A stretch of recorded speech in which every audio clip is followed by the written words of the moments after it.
Hey guys, in this video, I will show you how to delete search history on YouTube on iPad and iPhone. Alright, let's begin. First, open the YouTube app on your iPhone or iPad. Make sure you are logged into your account. At the top right corner, tap on the magnifying glass icon to open the search section. Here, you'll see a list of your recent search history. To delete an individual search item, simply find the search term you want to remove. Swipe it to the left and you will see a delete button appear. Tap on the delete button and the item will be removed from your search history. Repeat this process for any other searches you want to delete.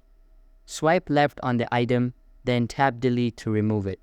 If you want to clear all search history, you can also do that by going to the settings in your YouTube app. This method works the same for both iPhones and iPads, and it's a quick way to keep your search history clean and private. So that's basically how you can delete search history on YouTube on iPad and iPhone. And that's it for this video. If you find this helpful, consider subscribing and giving this a big thumbs up. Thanks.